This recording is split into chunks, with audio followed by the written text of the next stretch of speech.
সারা বিশ্বে আলোড়ন সৃষ্টিকারী বিজ্ঞানী, একজন মুসলিম গণিতজ্ঞ আল খোয়ারিজমি।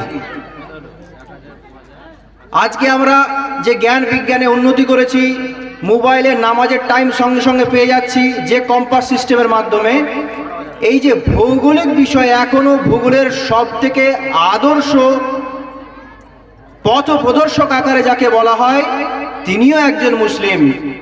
তিনি হলেন পর্যটক মৌলানা আল বিরুনি। এইভাবে নামকরণ করতে গেলে ঘন্টার পর ঘন্টা সময় চলে যাবে। আমি যখন স্কুলে কলেজে বিভিন্ন জায়গায় পড়াতে যাই, সেখানে এই বিষয়ে ক্লাস করি, কিন্তু আপনাদের সামনে সেই সমস্ত বিষয়গুলো তোলার কোনো রকমের আজকে সুযোগ বা সময় কোনো কিছুই নেই। কিন্তু আপনাদেরকে স্মরণ করে দিতে চাই, আমরা আজকে যে অবস্থায় আমাদেরকে দেখতে পাচ্ছি, আজ থেকে 100 বছর আগে অবধি আমরা সারা পৃথিবীতে সর্বোচ্চ স্থান অধিকার করেছিলাম জ্ঞান, বিজ্ঞান, শিক্ষা, সাহিত্য, দর্শন সমস্ত ক্ষেত্রে। আজকে আমাদের এইভাবে অধঃপতনের কারণটা কি? এর কারণ আল্লাহ সুবহানাহু ওয়া তাআলা সবার প্রথম যে বিষয়কে গুরুত্ব দিয়েছিলেন, সেই বিষয় থেকে আমাদের সরে যাওয়া। আল্লাহ রাসূল সাল্লাল্লাহু আলাইহি ওয়াসাল্লাম প্রত্যেকটা মুসলিমের জন্য ফরজ করেছেন, তলাবুল ইলমি ফারিদাতুন আলা কুল্লি মুসলিমিন। প্রত্যেক মুসলিমের জন্য, এটা শুধু পুরুষের জন্য নয় বা শুধু নারীর জন্য নয়, প্রত্যেক পুরুষ এবং নারী, প্রত্যেক পুরুষ এবং নারী মুসলিমের জন্য ফরজ হলো শিক্ষা অর্জন করা।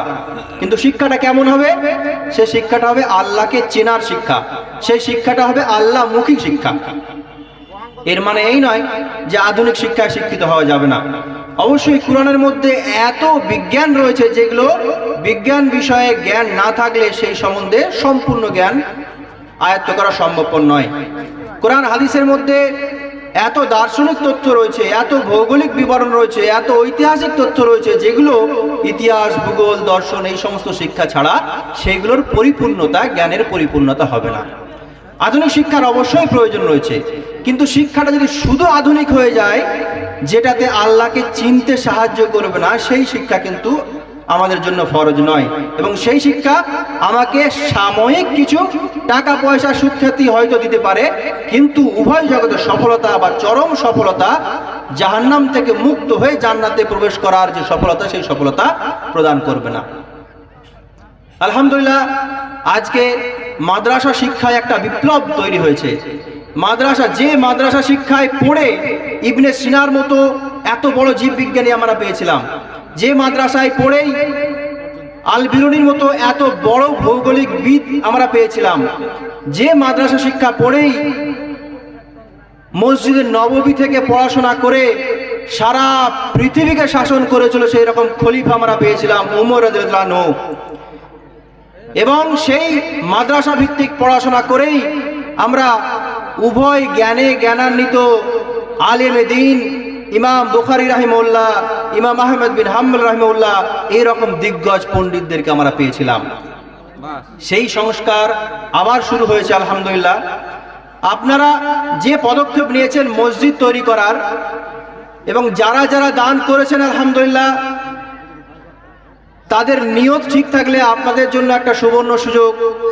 ভাই একটু আগে আলোচনার মধ্যে বলছিলেন যে জান্নাতে গাছ নির্মাণ করা।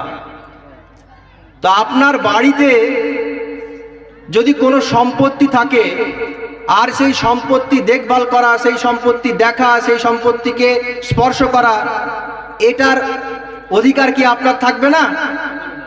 অবশ্যই থাকবে। তাহলে জান্নাতে ঘর নির্মাণ, জান্নাতে একটা বাগান নির্মাণ বা জান্নাতে একটা গাছ পাওয়ার অর্থ হলো আল্লাহ সুবহানাহু ওয়া তাআলা আপনাকে জান্নাতের অধিকারী করবেন। আল্লাহ কবুল করলে এই মসজিদের দানের কারণটা হয়ে যাবে আপনার জান্নাতে যাওয়ার একটা উপকরণ ইনশাআল্লাহ। সেই জান্নাত কেমন? 10টা পৃথিবীর সমতুল্য, সব থেকে ছোট জান্নাত। আল্লাহ সুবহানাহু ওয়া তাআলা আমাদের সকলকে কবুল করুন, এই দানকে কবুল করুন এবং এই মসজিদকে কবুল করুন, যে মসজিদ এই গ্রামে শুধু নয়, এই গ্রামের চারপাশে শিক্ষার আলোয় আলোকিত করবে। আল্লাহ সুবহানাহু ওয়া তাআলা আমাকে বলা এবং শোনা অপেক্ষা, আপনাদেরকেও শোনা অপেক্ষা উভয়কে আমল করার তৌফিক প্রদান করুন। আমিন। আল্লাহুম্মা আলহামদুলিল্লাহি রাব্বিল আলামিন। আসসালামু আলাইকুম।